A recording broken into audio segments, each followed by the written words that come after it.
So this is now the third pond video. If you haven't checked out the other two pond videos, I recommend going and looking for those because you'll see what it took to get to this place, and also go check out the last video that I just posted because that is the video that I am directly coming from to this point. Okay, so in the last video we went and collected rocks at a local stream, and now I am placing those rocks around my pond, and also I'm using them for another project that you'll see in a different video, so stay tuned for that.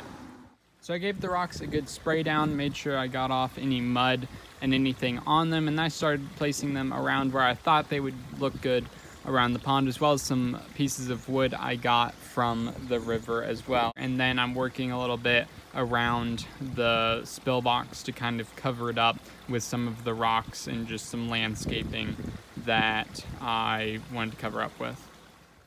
And then I'm cutting a piece of, I want to say 3-inch PVC or maybe 2-inch PVC that we had in our garage. So then when I stick the tube into the spillway box, it'll have something to go into to keep it in the spillway.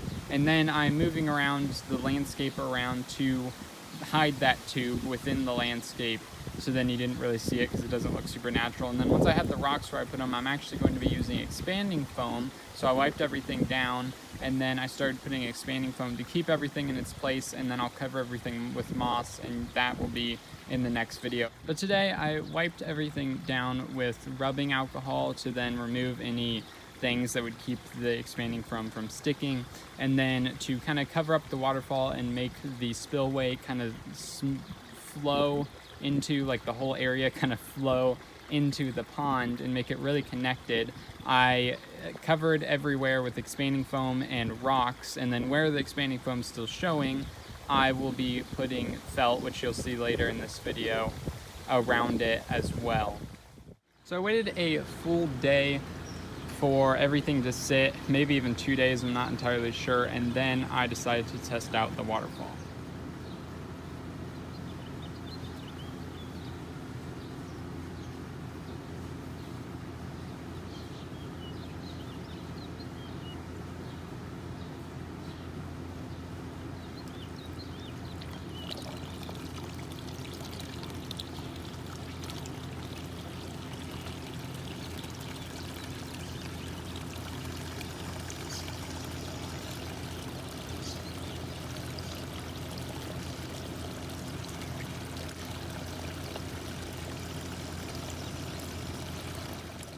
Once I let the pond sit and run for a few days to make sure everything was working correctly and there was still no leaks and everything was working well, I finally started to cut out the expanding foam. So I used a couple of things, mainly my hands. I just wiped away the top, so then to expose the porous inside, so then stuff like silicone would stick better to it.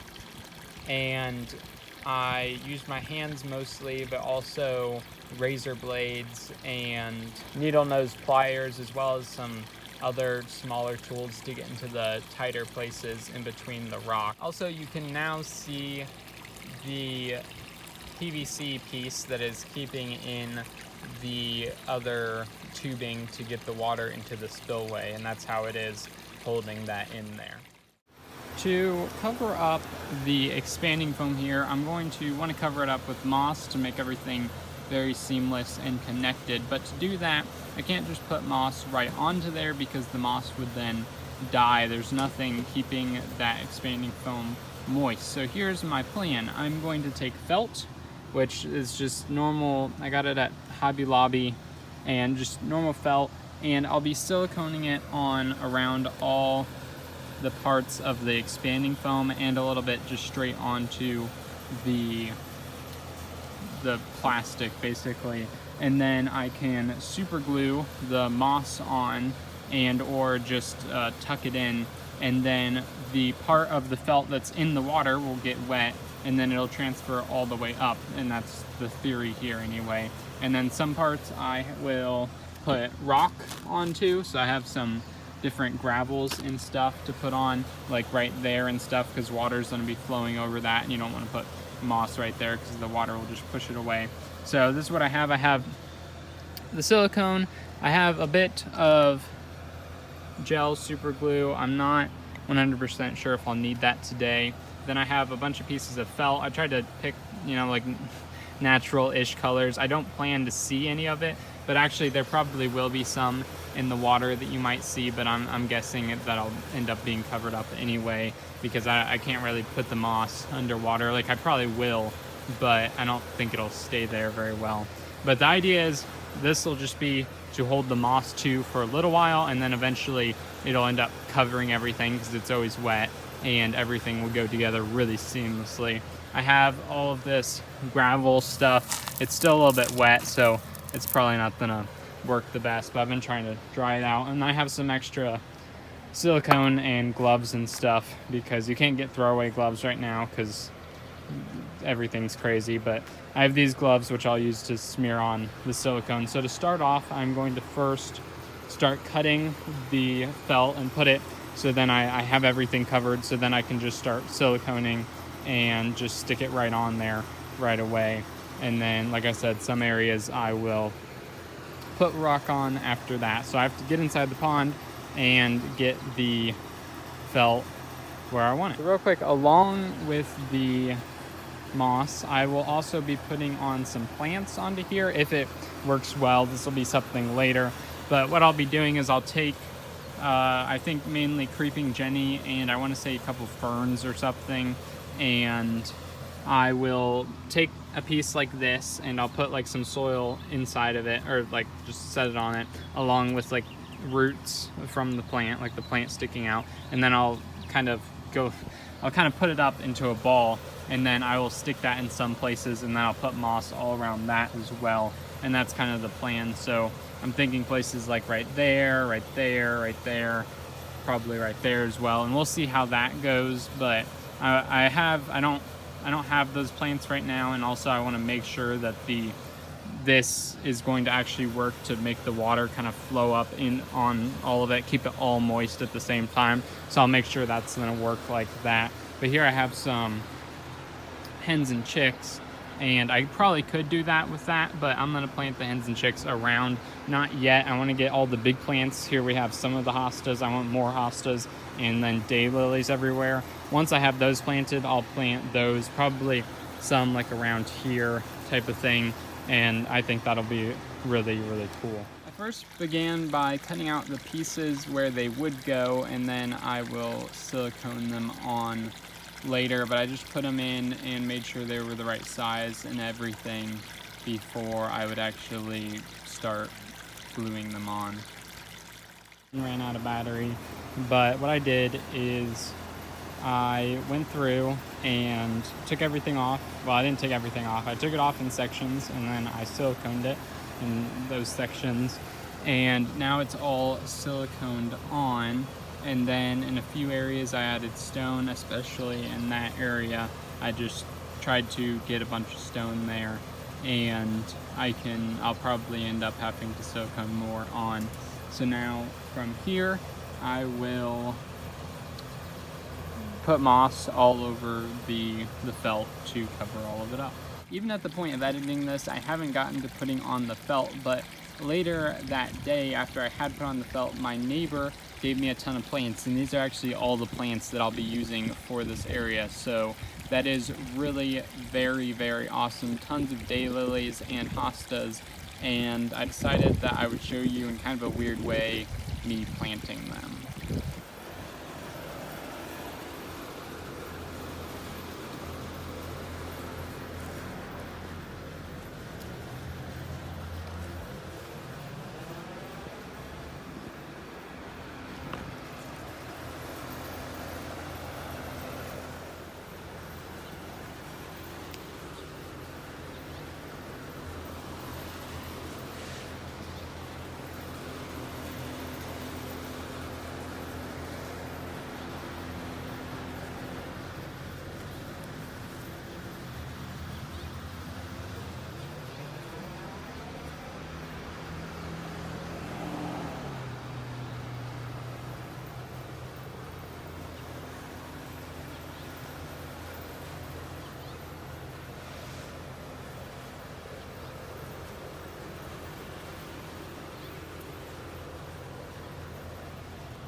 done what I could do as far as the felt and the expanding foam. I didn't quite have the moss yet, and I had planted all the plants that needed planted. We finally got the filtration of this pond and all the filtration that will go into the spillway, and that includes mainly lava rocks. We got 6 bags of this red lava rock, all natural lava rock, and I had to wash it because there's like a ridiculous amount of dust and everything within the lava rock. So I mainly use a bucket with holes in the bottom. I'd put them into the bucket, and then I would run a bunch of water through it, and then I'd pour it into the spillway. And now we are where I am at currently as of editing these videos. I edited the first 2 parts of this yesterday, and now we're actually at this stage. And now from here, in the next pond video, I will be doing the moss, which, as you see, I haven't done yet. I have a bunch of bark with moss on it, but I just have that sitting there to kind of see what happens with that. But the pond's been up and running for quite a while. It's not like perfect in any way. I'm waiting to stock it. Obviously, I can't stock it with the turtles until I get the wall done, which is the other thing I need to do. I need the moss and then the wall, and that's pretty much it. I want some gravel to put around, but other than that, that's pretty much it. And also some more mulch would be nice, but like I said, the main things that we need are the moss, and I don't want to do the moss, or I don't want to add fish, that is, sorry, until I get the moss in, because I'm going to have to drain it quite low while I'm adding in the moss, and I don't want the fish to deal with that. And then I can't add in the turtles until I get the wall done, which I'm not working on the wall. It's my dad, and he doesn't have a whole lot of time to work on stuff like this, so I don't exactly plan to add in turtles anytime soon, which is all right, because I wanted to give it quite a while after the moss is in before I add in turtles. But as far as stocking goes, I'm thinking minnows, and they'll probably only be like 3 at the maximum. Like, I'm not going to put a whole lot of minnows in here. I'm hoping that they'll breed, and that would be pretty cool. But right now there are mosquito larvae and 2 frogs. There could be more frogs, or they could be less than that, but I'm pretty sure there's 2. I always consistently see 1, but one of them we found in our yard and we just threw in here, and the other one just showed up. So that is pretty cool for now. So the plants have been doing really nicely. I water them every morning to get their roots going. So a lot of them are flowering, which is really cool. I really love the daylilies and hostas because they'll get massive. They'll get very, very large. So that's kind of what I'm looking forward to. And surprisingly, the hens and chicks are also doing very well, which are these. And then I got, somebody gave me like a small one, so I planted it right there. And then like right there, those ones have been doing really well. So I'm actually pretty surprised about that. The creeping Jenny is taking a while to really get its roots going. Some of these I planted without any roots, so that's obviously an issue. The ones that are doing best are these ones right here, because they have the access to the water, and I'm hoping they'll just really take over that whole area. So that's very cool.